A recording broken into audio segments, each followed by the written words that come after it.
Aku seorang ibu rumah tangga. Sehari-hari dari jam 8 hingga jam 3 sore, aku bekerja sebagai asisten rumah tangga. Aku sudah bekerja lebih kurang 3 tahun, dan aku cukup nyaman dengan pekerjaan yang kujalani. Ketika kembali ke rumah, aku harus mengurus si buah hati yang baru berumur 2 tahun, yang selalu kutitipkan di rumah orang tuaku di saat aku bekerja. Lalu, bagaimana dengan suamiku? Hampir semua orang yang mengenal suamiku mengatakan aku istri yang beruntung, mendapatkan suami seperti dirinya. Suamiku orang yang sangat sabar dan tidak pernah marah. Dia juga sangat terkenal di daerah kami. Semua orang menganggapnya baik. Bahkan ketika ia bercerai dari istri pertamanya, tidak ada satu orang pun yang menyalahkannya atas kegagalan rumah tangganya. Semua kompak menyalahkan istri pertamanya. Makanya ketika aku memutuskan menerima lamarannya, semua orang mengatakan aku tak akan menyesal menjadi istrinya nanti. Benarkah seperti itu? Awal berpacaran, aku merasa sangat dimanja. Semua kemauanku dituruti. Dia pun menunjukkan keseriusannya dengan melamarku di depan kedua orang tuaku, yang diterima dengan senang hati. Perlu diingat, reputasi suamiku sangat baik di mata masyarakat. Tentu saja orang tuaku tak akan pernah berpikir 2 kali menerima pinangannya. Kemudian datanglah hari pernikahan itu, yang kami gelar secara sederhana. Untuk sementara, kami tinggal di rumah orang tua kami, sembari menunggu uang sewa rumah terkumpul. Sebulan kemudian, aku dinyatakan positif hamil. Semua bahagia mendengar kabar kehamilanku, terutama suamiku, di mana ini akan menjadi anak pertamanya. Dikarenakan dari istri pertama, ia tidak mendapatkan keturunan.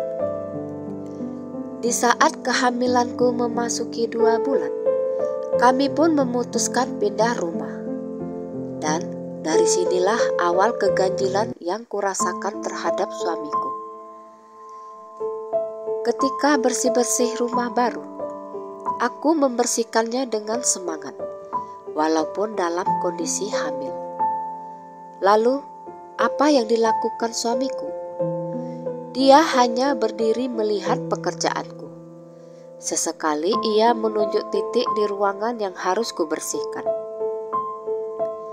Aku cukup terkejut melihatnya. Tidakkah ia ingin membantuku entah sekedar menyapu? Aku sangat berharap ia mau melakukannya. Ternyata tidak. Ia hanya berjalan mondar-mandir di sekeliling rumah tanpa mengerjakan apapun. Aku berusaha berpikir positif. Mungkin ia lagi lelah. Lalu tibalah hari kelahiran si cabang bayi. Aku melahirkan secara sesar. Mau tak mau, aku harus nginap di rumah sakit selama 3 hari. Dan ketika aku kembali, betapa terkejutnya aku melihat keadaan rumah. Keadaannya sama persis ketika ku tinggal pergi ke rumah sakit. Bahkan cucian piring dan baju pun menumpuk. Itu menandakan berarti suamiku tidak pernah membersihkan rumah ketika aku terbaring di rumah sakit. Ya sudah, aku tidak mau ribut. Kukerjakan semua pelan-pelan, walaupun jahitan di perutku belum sepenuhnya kering. Tetanggaku bahkan keheranan saat melihat aku menjemur baju pasca operasi. Aku berusaha menutupi keadaan dengan mengatakan, kalau suamiku sudah mencuci baju dan aku hanya membantu menjemurkannya saja. Padahal akulah yang mencuci baju-baju itu. Perubahan suamiku kembali terlihat tatkala ia mengenal dunia maya. Ia jadi sering melototin HP-nya ketimbang mendengar celotehanku sekadar bercerita mengenai kegiatanku satu harian. Kalau sudah begitu, aku memilih diam. Lebih baik aku bermain-main dengan si kecil. Lumayan mengurangi rasa penatku setelah bekerja seharian. Tapi momen yang sangat menyedihkan bagiku adalah ketika aku sedang terbaring lemah karena demam. Si kecil merengek dan ternyata ia buang air besar. Aku sangat berharap suamiku mau menggantikan popoknya. Tapi yang terjadi, ia malah membangunkanku dan dengan santai mengatakan kalau si kecil sedang pup dan ia memintaku membersihkannya. Aku mau nangis rasanya. Tidakkah ia lihat aku sedang demam tinggi? Tidak adakah sedikit rasa kasihan darinya? Dan lagi-lagi aku cuma bisa menangis dalam hati. Dengan hati-hati aku bangkit dan bergerak sehati-hati mungkin membersihkan kotoran si kecil. Kepalaku rasanya mau pecah. Lagi-lagi, ya sudahlah. Cuma itu yang bisa kukatakan dalam hati. Aku benar-benar malas berdebat. Suamiku benar-benar cuek. Bahkan saking cueknya, ia tidak segan-segan mengatakan masakanku tidak enak. Aku bingung, karena menurut saudara dan teman-temanku, masakanku cukup enak. Lagi-lagi aku mencoba berpikir positif. Mungkin seleranya berbeda dariku. Aku pun tidak mau ribut dengan mengatakan, ya sudah, abang beli aja makan di luar kalau memang masakanku tidak sesuai dengan lidah abang. Setelah rentetan demi rentetan tingkah suamiku yang menyebalkan, apakah hal itu berimbas pada diriku? Ternyata sangat berpengaruh pada perubahan sikapku padanya. Pertama, aku mulai tidak mempedulikan keberadaannya. Aku tidak peduli apakah ia pulang cepat atau tidak dari pekerjaannya. Malah aku terkadang merasa keberadaannya sangat mengganggu. Aku lebih betah tanpa ada dirinya. Kedua, aku tidak pernah lagi mau menyediakan makanannya.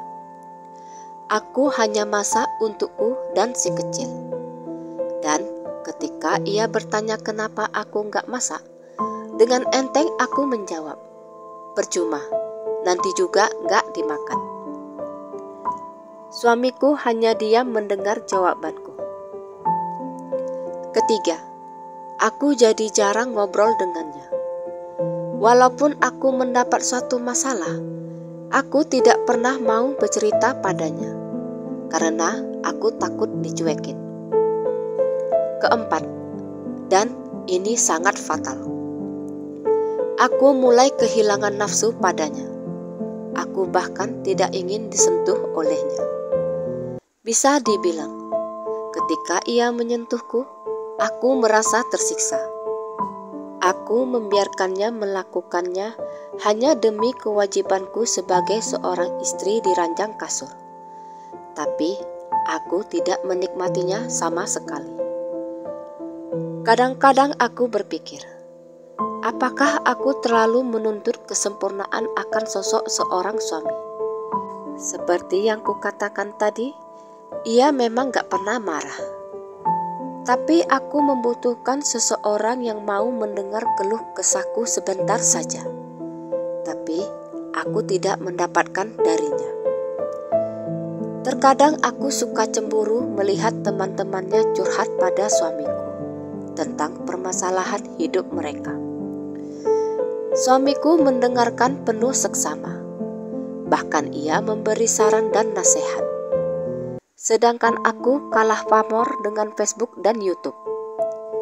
Aku mulai letih dengan rumah tanggaku. Aku ingin berpisah, tapi takut orang-orang akan menyalahkanku seperti yang terjadi pada istri pertamanya. Jujur, aku tidak siap disalahkan. Dan aku tidak yakin orang-orang mempercayai alasanku seandainya kami benar-benar berpisah. Reputasinya sebagai orang baik, sabar dan sopan sangat melekat di tempat tinggal kami. Bisa dibilang, kini aku terjebak pernikahan bahagia tapi palsu.